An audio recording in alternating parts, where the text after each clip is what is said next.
Hola y bienvenidos a mi canal de YouTube nuevamente. Me alegro mucho de que estéis por aquí otra vez. Hoy os traigo un caso que me habéis pedido. Bueno, en realidad le pregunté a uno de mis suscriptores que le dije que me recomendara algo y me recomendó un montón de cosas. Y de todas estas cosas que me recomendó, comencé a mirar, a ver qué había y tal, y todo es muy interesante. Bueno, será porque a mí todo esto me interesa mucho, pero cuando abrí uno de estos nombres me di cuenta que era un asesino serial que yo ya quería hacer hace tiempo y tenía casi medio caso preparado, así que dije, esto no va a tardar porque tengo la mayor parte hecha y ya había leído bastante y escuchado bastante sobre esta persona.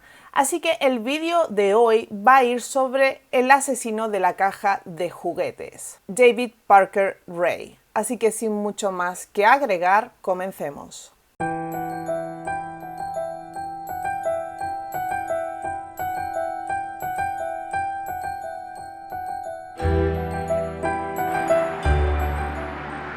David Parker Ray nació el 6 de noviembre de 1939 en Nuevo México. Su familia no era lo que diríamos una familia ideal, o como dice en inglés, the perfect picture. No, nada que ver. Su familia era una que estaba completamente destrozada. Su padre era un hombre alcohólico que además era sumamente abusivo y violento tanto con su madre, con su hermana Peggy como con él mismo, con David. Finalmente, cuando David tenía 10 años, por suerte su madre se divorció, pero como no tenían dinero, se tuvieron que ir a vivir a casa de su abuelo. Lo que pensaréis que puede ser para mejor, pero no cambia mucho la cosa, porque su abuelo era una persona sumamente estricta que quería que todo el mundo hiciera lo que él dijera, y si no era así, por mínimo que fuera, castigaba con castigos corporales, con más y más abusos.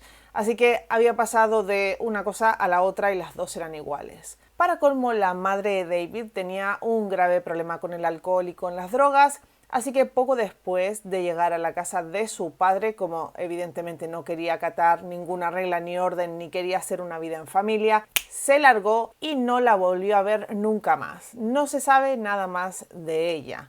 Así que David y su hermana Peggy se quedaron viviendo con su abuelo, que encima de todo estaría enfadado porque su hija no se hacía cargo de sus propios hijos y tenía que cuidar ahora a sus nietos. Pero el padre de David no desapareció tan fácilmente y por ninguna buena razón. En realidad esto no le hacía ningún bien. El padre de David lo visitaba cada tanto para llevarle, por ejemplo, revistas de adultos. A un niño de 10-11 años, revistas de adultos. Y no revistas donde simplemente aparecían desnudos, no. Este le llevaba revistas del tipo donde aparecían cosas del rollo bondage, del rollo sádico, que para un niño de esta edad, no sé cómo puede llegar a procesar esto, pero de ninguna... No, es que no puede. Es un niño, es un crío, no tiene que ver estas cosas. Pues esto es lo que su padre le enseñaba. Para colmo de todo esto, David tampoco tenía una muy buena vida social porque en el colegio le hacían mucho bullying, le pegaban, siempre abusaban de él. No abusaban en ese sentido, sino en el sentido de que sus compañeros le pegaban. Le hacían daño, lo insultaban, sufría toda clase de acoso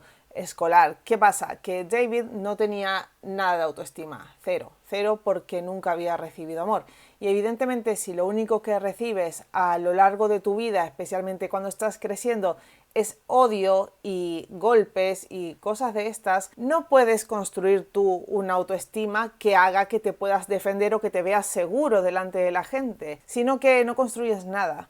Y él era un chico completamente tímido que no sabía expresarse, no sabía cómo expresar sus emociones correctamente, no tenía contacto social con nadie, solamente sabía que le tratarían mal. Esto es lo que tenía en su cabeza porque su madre le había abandonado, su padre le había maltratado, su abuelo le maltrataba, así que no tenía ningún modelo a seguir. Y esto los acosadores lo huelen, y más los niños que hacen bullying. Parece que las inseguridades las vieran desde lejos, las supieran reconocer. Así que le atacaban constantemente, con lo que David no recibía nada bueno en ningún sitio. ¿Qué hizo todo esto? Que él fuera construyendo dentro de sí odio, que él solo fuera alimentando odio y la sensación de que no podía recibir cariño. Y no lo estoy justificando por lo que hace más adelante, simplemente os estoy pintando el cuadro, ¿vale? O sea, os estoy explicando cómo era que esta persona se crió, en qué condiciones, para que tener la foto al completo, para poder ver todo el panorama, saber qué es lo que ha vivido, porque así es más completa la historia. Si simplemente empiezo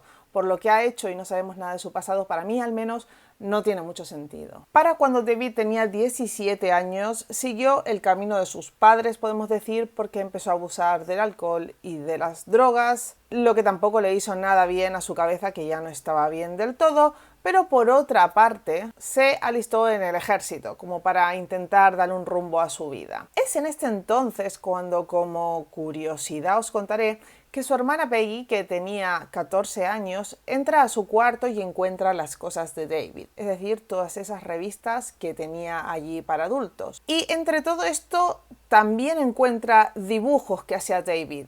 O sea, que cuando él veía todas estas revistas se imaginaba cosas, y esas cosas que se imaginaban y que no las veía en foto, las dibujaba. Imaginaros una niña de 14 años en esta época, que son los 50, finales de los 50 más o menos, viendo esto. Se quedó impactada, pero no dijo nada a nadie. Y aquí lo dejo. Su hermana nunca diría nada a nadie. Cuando David se une al ejército, se pone allí a trabajar de mecánico. Esto era algo que se le daba francamente bien y que le gustaba mucho. Era esas personas que son muy manitas, que saben hacer un montón de cosas. Podía reparar cualquier cosa, sabía utilizar un montón de herramientas, y si no podía reparar algo con lo que tenía, creaba una herramienta para poder hacerlo. Así que esto se le daba muy bien. Era una persona que tenía muchísima habilidad, podemos decir. Aparte de todo esto, comenzó a enseñar lo que sabía a otras personas, a otros compañeros que estaban con él, y también se le daba muy bien enseñar su oficio, lo que sabía hacer. Esto que aprendería aquí en el ejército sería su trabajo de mayor, así que él continuaría trabajando como mecánico. Cuando empieza a enseñar todo esto que sabe, lo que también ocurre es que comienza a hacer amigos y a hacerse con un grupo de gente que no le bulleaban, ni le insultaban, ni nada. Al contrario, lo halagaban mucho por la gran habilidad que tenía, y entonces estaba contento y se sentía bien. Y es aquí cuando conoce a quien será su primera esposa. Decir que no hay mucha información sobre quién era, porque este matrimonio duró bien poco. Lo que se sabe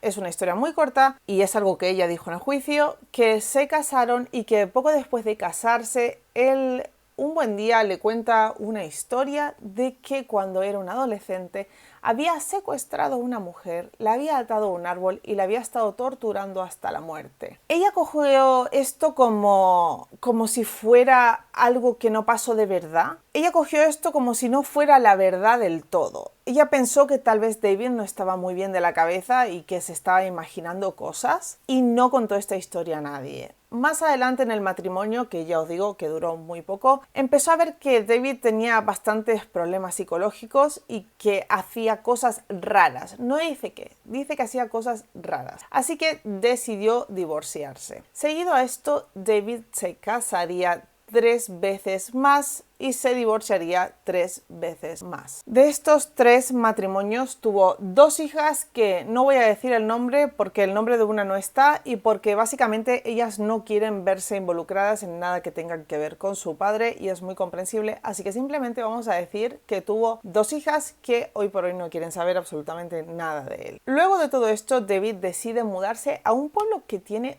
un nombre muy peculiar, y espero que se pronuncie así, porque de pronunciarse de otra manera sería un nombre aún peor. Este pueblo se llama Elephant Butte, porque no creo que se llame Elephant Butte, ¿vale? Y está al lado de otro pueblo que también tiene un nombre muy peculiar, que se llama Truth or Consequences. ¿Quién eligió los nombres de estos pueblos? Es un misterio sin resolver de momento, pero así se llaman estos dos pueblos.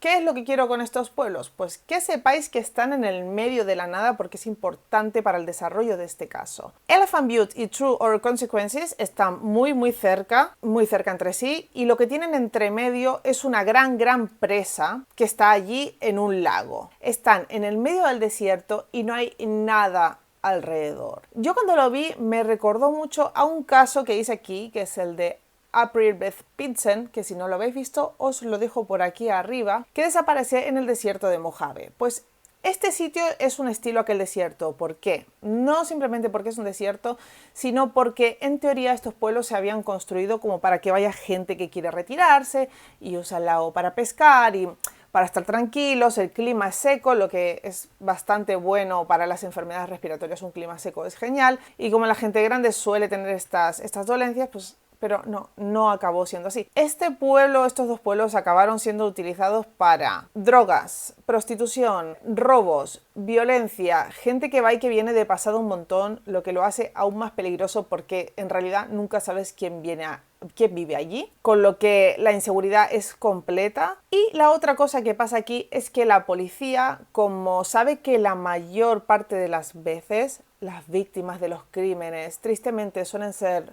prostitutas o indigentes o adictos, le dan menos importancia, porque es como si fueran ciudadanos de segunda categoría, y entonces dan muy poca importancia a los crímenes que ocurren aquí. Y no es que ocurran pocos, pero es un sitio de descontrol donde la policía pasa de todo. Entonces, con este panorama nos vamos a ver qué es lo que hacía David aquí. Pues de momento lo que hace David aquí es vivir con su nueva novia llamada Cindy. ¿Qué pasa? Que David había estado trabajando durante toda su vida y había ahorrado bastante dinero como para poder vivir tranquilo y estar guay. Él conoció a su esposa a su nueva novia en su trabajo en el Elephant Butte Lake State Park, un parque que hay ahí. Pues allí es donde la conoció a ella. Esta mujer era perfecta para David porque le seguiría en su proyecto, vamos a decir. ¿Qué quería hacer David con el dinero que había ahorrado? ¿Comprarse un barco y navegar por las pacíficas aguas de ese maravilloso lago calentito? No. Lo que quiere hacer David es comprar ¿cómo se llama? Un container, ¿vale? O sea,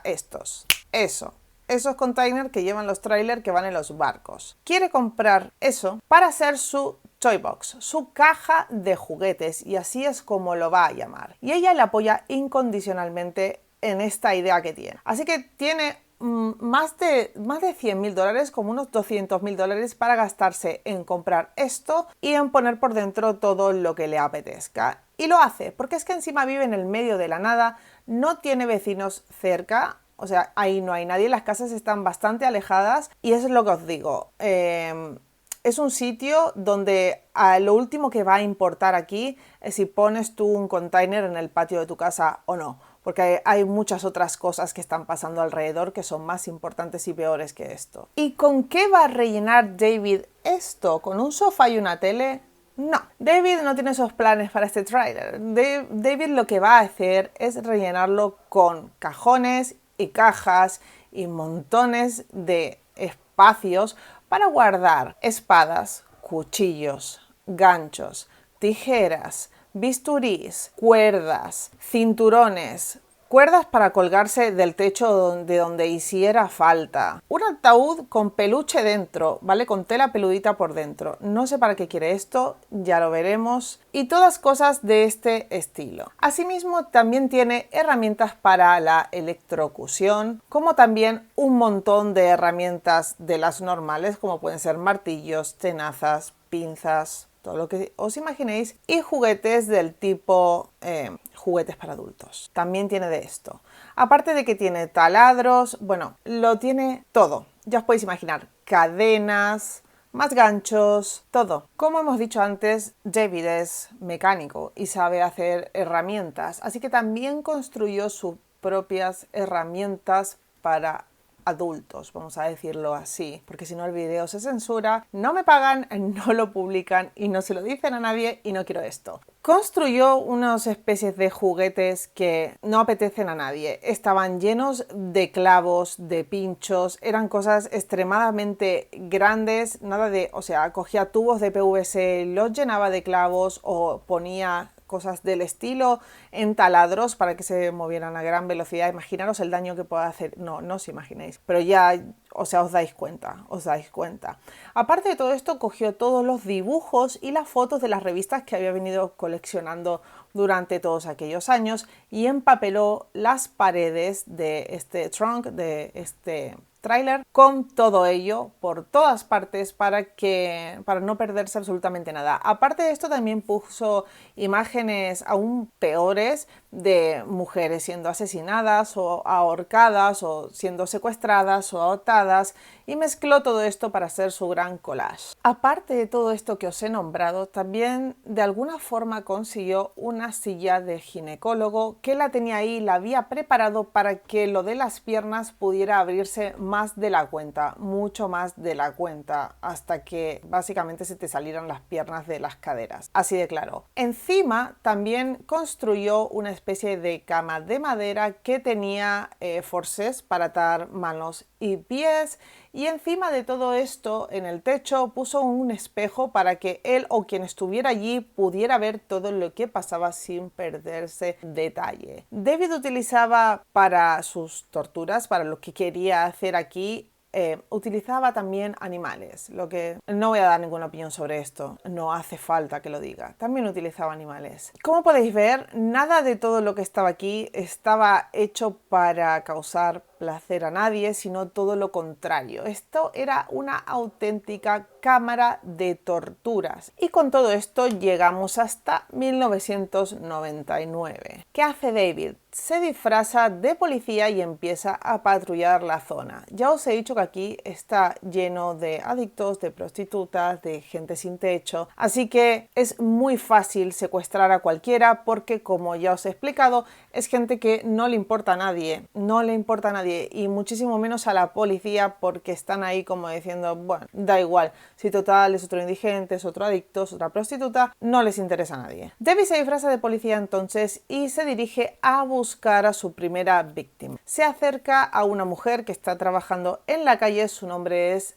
Cynthia, y comienza a hablar con ella para contratar sus servicios. Cosa que no va a hacer, pero esta es la excusa. David habla con ella y finalmente le dice que está arrestada porque él es policía y lo que está haciendo es ilegal. Así que la esposa la mete dentro de su coche y la lleva a su casa. Ni bien entra dentro del coche y está esposada, se da cuenta de que no es un policía y de que ha roto varias reglas a las cuales ella se ceñía, las cuales ella seguía, que la mantenían con vida.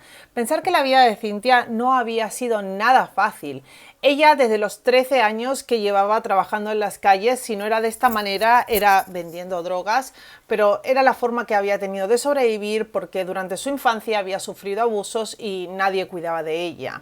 Así que tenía unas reglas las cuales seguía para poder permanecer viva y segura. En este momento, cuando la esposa se da cuenta de que la cosa va muy mal y de que no puede pasarle nada bueno, finalmente llegan a la casa de Ray y ella está justo al lado de la puerta cuando de repente escucha que David Parker Ray dice Cindy, y ella se asusta porque ella no le había dado su verdadero nombre y Cindy es como la llamaba la gente que la conocía, y es entonces cuando aparece una mujer. Esta mujer es Cindy Handy, la novia de David Parker Ray. Cindy la lleva a una parte de la casa donde le ponen un collar, una especie de collar de perro que tenía como unos pinchos por fuera, que lleva una cadena y la atan a una cama. La dejan allí y le ponen una cinta. Un dato que os tengo que decir sobre esta cinta es que cuando la policía la descubre, y os pondré un trozo de lo que decía la cinta de cassette, se dan cuenta que esta cinta fue grabada en 1993. Y cuando le pasa esto a Cynthia es 1999, con lo que seguramente habría habido otras víctimas antes que ella, pero ella esto ahora mismo no lo sabe. Okay, we both know what you've been brought here for. A lot of and your wrists and ankles are chained and you're gagged because you're not going to like the way I do it. You're going to be kept here naked and chained down. I'm going to use you for a sex slave. The FBI says Ray recorded that audio tape in 1993. Cynthia was abducted in 1999. More than 22 years later, hearing his voice. I'm sure that it goes without saying that you will not be given any opportunity to escape. Still takes her back to that night. If I thought that you knew enough to cause serious problems, you would not be turned loose. you would simply disappear. What haunts her even more is knowing she likely was not the first person to hear it. Yeah, the rest of it basically said what was going to happen to you, like how he was going to torture you. Talked about the toy box. La cinta pues dice un montón de cosas horribles, como para empezar se presenta, le dice que se la va a mantener allí, que va a ser su esclava y le explica todas las cosas horribles que pretende hacerle. Cynthia se queda allí durante 3 días en donde va desde la casa de David hacia el toy box, el container este que tiene montado con todas aquellas cosas. Ella dice que la electrocutan, evidentemente la violan, le hace de todo y que Cindy también participa en muchas de esas ocasiones torturándola. La electrocuta y que llega un punto en el que ella ya no responde, siente tanto dolor que ya su cuerpo no puede responder y también se da cuenta de que si no encuentra la manera de escapar de allí, es ahí donde va a morir. Allí es donde va a conocer su fin. Entonces llega el 3er día que ella está ahí y está al cuidado de Cindy porque David no está en ese momento. Así que empieza ella a mirar sus alrededores, a ver qué tiene cerca, qué puede hacer, cómo puede escaparse, ya que en este momento solo está ella y tiene más posibilidades de poder escapar si solo está Cindy con ella. Entonces Cindy recibe una llamada. Se va a atender el teléfono y en ese momento Cynthia se da cuenta de que se ha dejado las llaves justo al lado de la mesita de noche y la tiene muy cerca. Así que intenta con todas sus fuerzas llegar hasta las llaves, se estira todo lo que puede, tiene miedo, no quiere hacer ruido porque sabe que tal vez esta sea su única posibilidad de escapar de allí. Finalmente logra coger las llaves, prueba con la primera pero no es. Y Cindy está hablando por teléfono, pero oye unos ruidos, oye el tintineo de las llaves cuando se chocan. Y evidentemente, como tiene a esta persona cautiva, pues lo que hace es colgar el teléfono e ir a ver. Cindy va por su segunda llave y esta vez sí que es, pero lamentablemente Cindy ya está allí, ya la ha visto y coge una lámpara y la golpea. Pero Cynthia logra desatarse, coge el mismo objeto y golpea a Cindy. Comienzan a pelear y Cynthia logra escapar y como ve que ella viene por detrás Cindy para volver a atarla o para hacerle daño o algo, tal vez para matarla simplemente, coge un picahielos que estaba allí, entre todas las cosas que había, y se lo clava en esta zona. No la mata, pero le hace el suficiente daño como para poder huir. Va corriendo por el medio del desierto y evidentemente por ahí, como os he dicho, no hay mucha gente. Pasa un coche, ella empieza a hacer señas, está desnuda, está cubierta de sangre. Hace 3 días que la están torturando, así que para nada tiene buen aspecto. Y el coche, como os imaginaréis, no se detiene porque no entiende qué es lo que pasa y tiene miedo. Así que ella sigue, intenta hacerle señales a otro coche que tampoco se detiene hasta que llega al porche de una casa. Entra dentro de la casa y hay una señora y ella cuenta que esa señora está lavando los platos y que la mira, la ve, imaginaros, ella cubierta de sangre, desnuda, su cara desencajada por todo lo que le ha pasado, y dice que esta mujer aún y así mantiene la calma y le pregunta que qué le ha pasado y le dice que llamará a la policía para ayudarla. Dice que la mujer estaba tan serena que incluso esa serenidad le llegó y logró tranquilizarse a pesar de todo lo que había vivido y del nerviosismo que llevaba pensando que iba a venir alguien detrás y que la iban a volver a poner en cautiverio. Justo en ese momento el marido de la mujer entra y la mujer le dice que coja una manta o algo y la tape y que le dé algo de ropa. La tapan con una manta, le dan algo de ropa para que se ponga y llaman a la policía. Y gracias a Dios esta historia la podemos contar porque Cynthia sobrevive. Entonces, ¿qué pasa cuando llega la policía? Pues sí, sé que os estáis imaginando que pasa lo peor, que no van a creerle y no os equivocáis, no le creen. Cuando llega la policía, ella cuenta su historia y evidentemente lo que hacen es llevarla al hospital porque está muy mal herida, como os podéis imaginar. Y cuando llega allí, la policía vuelve para interrogarla una vez más, pero ellos siguen creyendo que como es una prostituta y además es adicta y está allí, pues que se está inventando la historia o que al igual un cliente fue un poco violento con ella, o sea, básicamente es esto, y que está exagerando o no le creen. No le creen, como suele pasar en estos casos, no creen nada de lo que dice, pero de todos modos le toman declaración y escuchan lo que tiene que decir. Ella describe muy a detalle el sitio donde había estado, explica absolutamente cada cosa, como por ejemplo que le habían dado un cubo para que utilizara como si fuera su baño, como si fuera su retrete, y también explica lo de que había un container que estaba lleno de cadenas, ganchos y todo lo que os he contado. Describe la casa como era y describe a las personas que tendrían que ponerse a buscar. Y es en ese momento, cuando están en el hospital, que Cynthia mira hacia la puerta y ve entrar una mujer que tiene sangre en el cuello. Para su sorpresa, la mujer que está entrando en el hospital no es otra que Cindy. Así que Cynthia comienza a gritar a la policía que ella es la novia de David Parker Ray, que en ese momento ya no sabe su nombre, pero es lo que dice, que es la novia del tío que la ha secuestrado,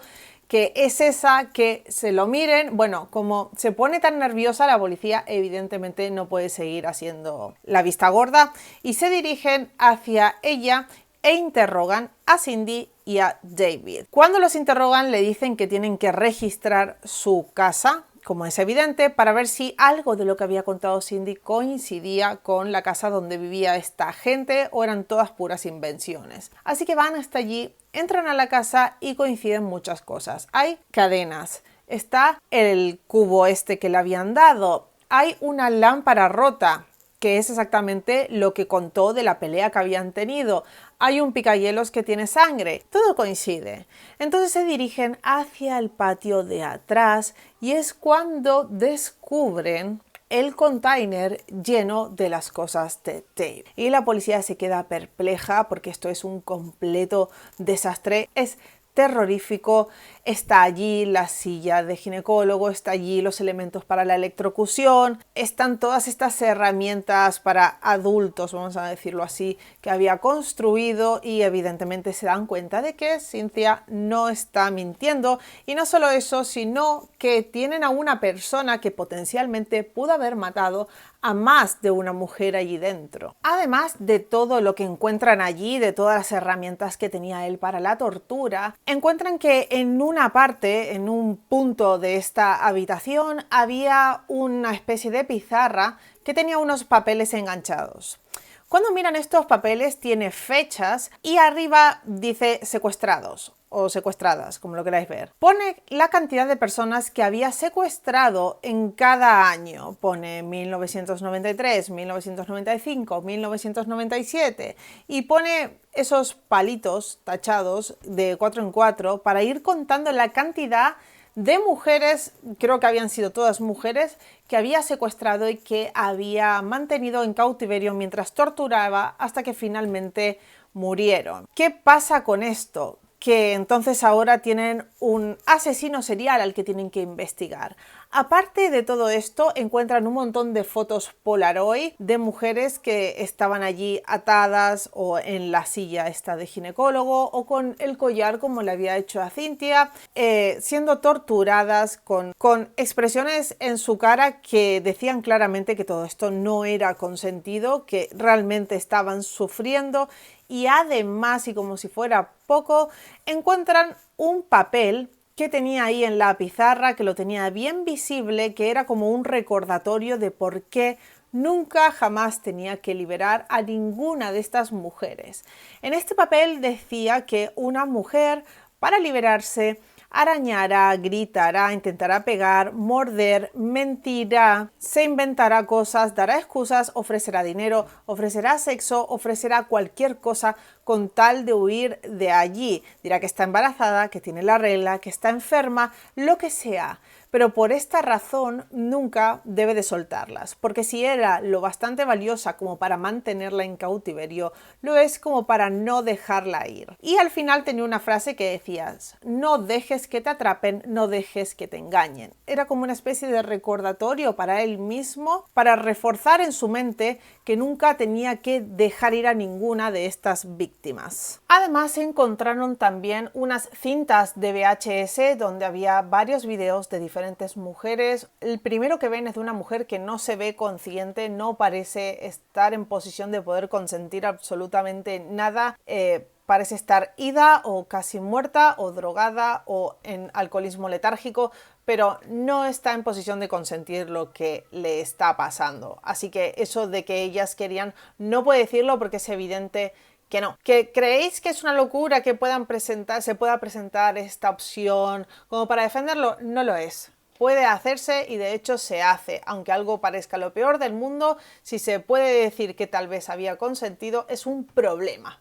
Pero que ese problema no existe porque es evidente que estas personas no podían consentir nada y además en las que estaban conscientes se veía el dolor y el terror en sus ojos, así que nada de esto. Lo importante no es tanto esta mujer inconsciente dentro de este vídeo, sino lo que se escuchaba. Lo que se podía escuchar en este vídeo era como la voz de David hablaba sin que él estuviera hablando. Es decir, que ponía una cinta de cassette y él creía que con esta cinta de cassette que ponía las hipnotizaría. Eso era lo que él pensaba. Para convencerlas de que lo que les iba a pasar no había forma de que pudieran negarse a ello o escapar de ello, no había ninguna manera de salir de allí. La cinta es lo que contó Cynthia en un principio, lo que os conté antes, decía todo lo que iba a pasarles, lo que iba a ser que esto era un juego de tortura para él y cada paso de lo que iba a ocurrir. Entonces la policía se pone en busca de esta cinta y finalmente la encuentran y es una prueba muy valiosa de lo que esta persona, de lo que este tipo hacía con estas mujeres, porque es como una declaración. Vamos a seguir con qué pasó con los videos del Toy Box Killer, para el cual ya he intentado grabar. Esta es la tercera vez que estoy intentando acabar con este vídeo.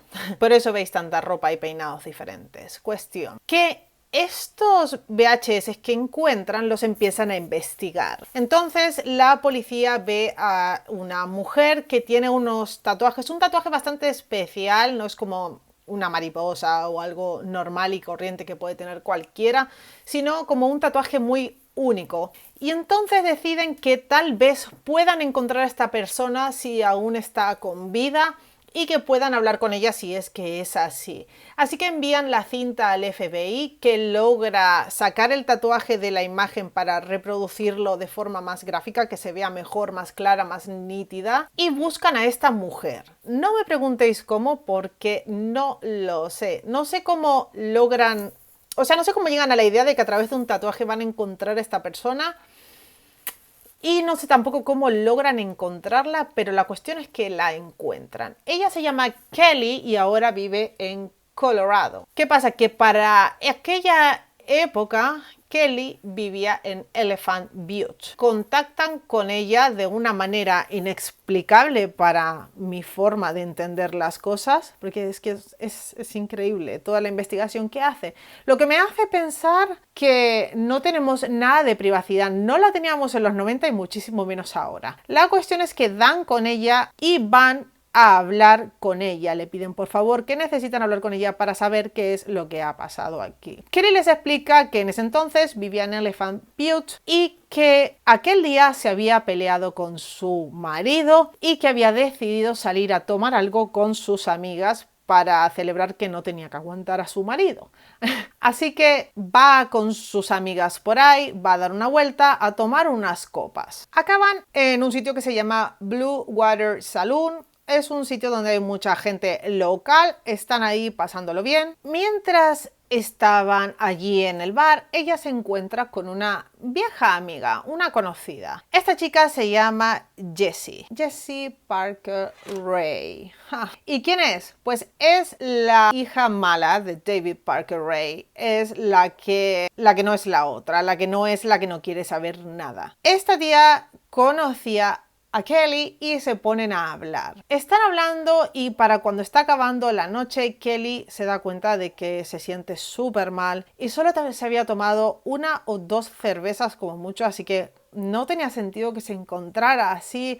Está casi como perdiendo la conciencia, como si estuviera súper borracha, no se encuentra nada bien. Le pide a Jessie que si por favor la puede llevar a su casa, a lo que Jessie le dice que sí. Lo que hace Jessie es subirla a su coche y en lugar de llevar a Kelly a su casa, la lleva hacia la casa de su padre, David Parker Ray. Una vez que llegan al tráiler de David, la llevan directamente al Toy Box, donde le ponen el collar de perro y la atan a aquella silla del demonio, aquella silla espantosa. Ella dice que hubo momentos en los que sintió muchísimo dolor, pero que no recuerda del todo porque la drogaron mucho, así que su mente, creo que por suerte, se quedó completamente pitch black, en negro. No recuerda casi nada, algunos instantes de dolor, pero como que estaba mayormente inconsciente. Lo que creyeron estas personas después de 2 días de torturarla es que Kelly había muerto, así que la suben una vez más al coche de Jesse,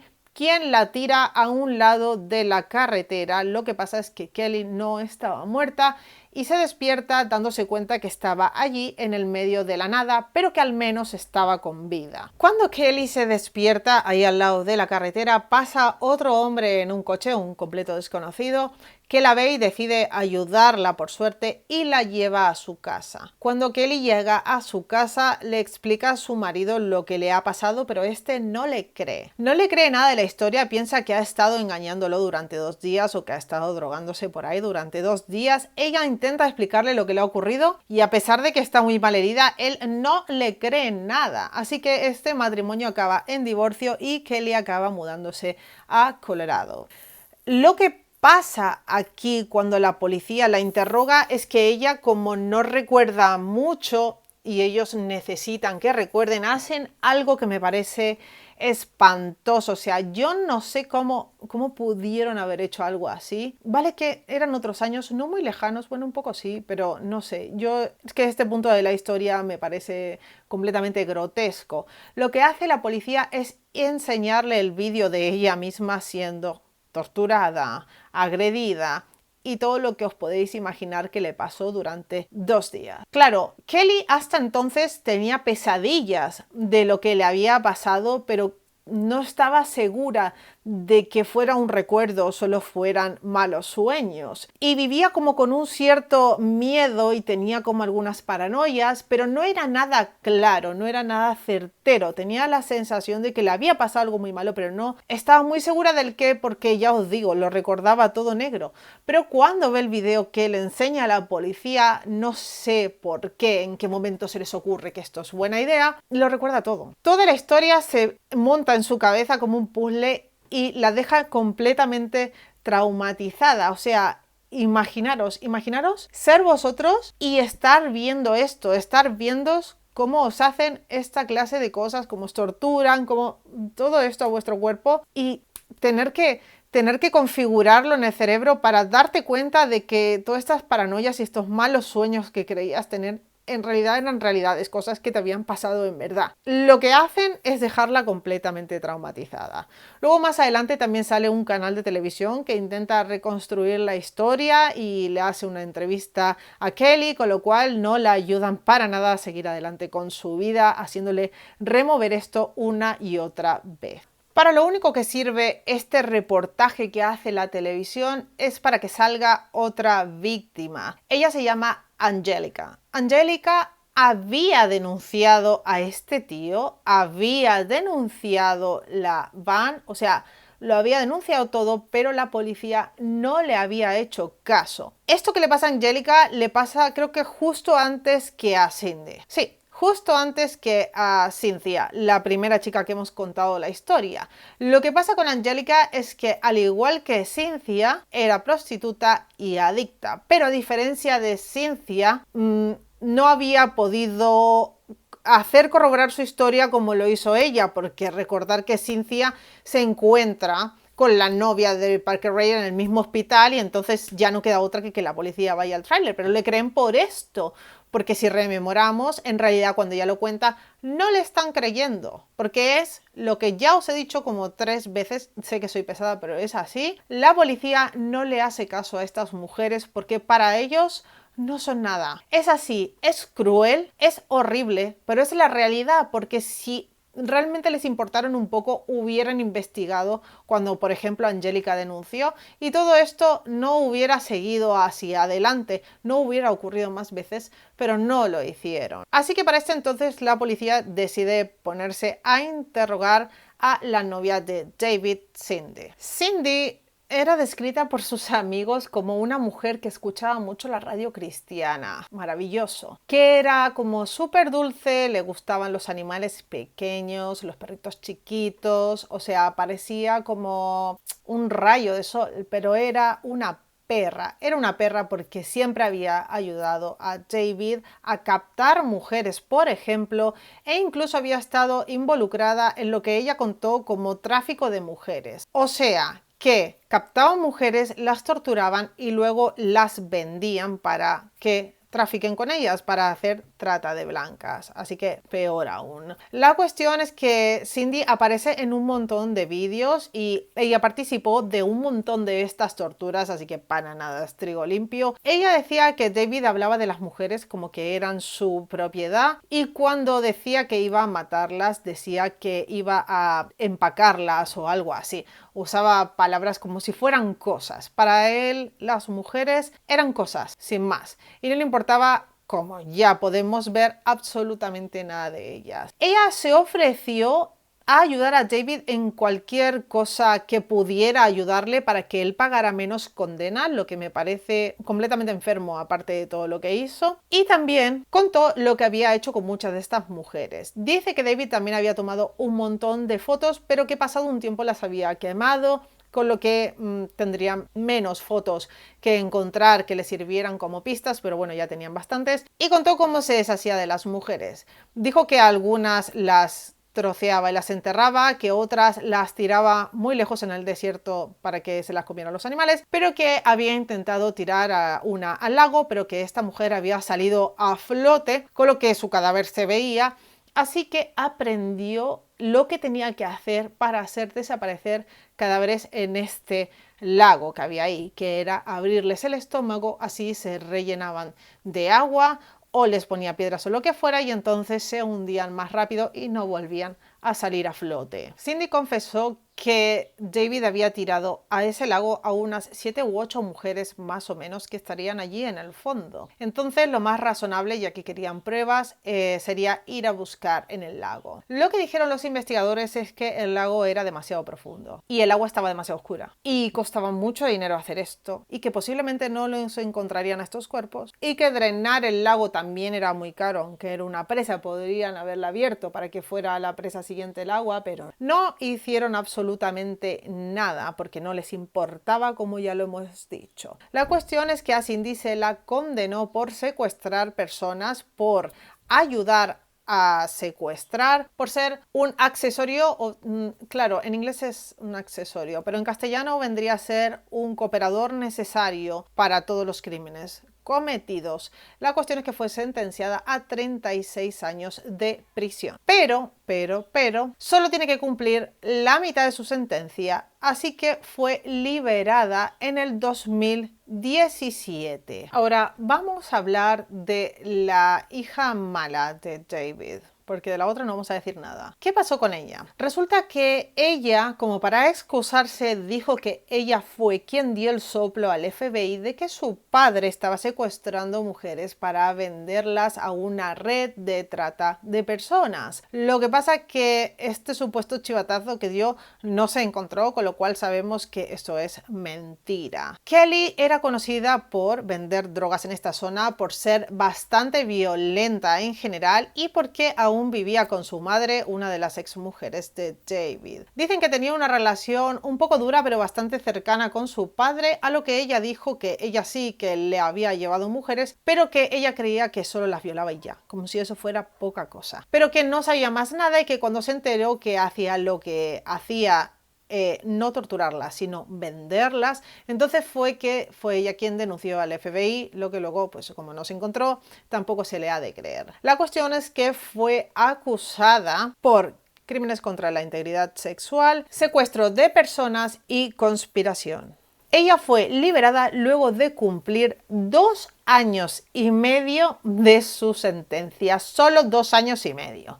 Y luego la pusieron bajo probation, que es esto que los controlan cuando están fuera, ¿vale? Libertad vigilada.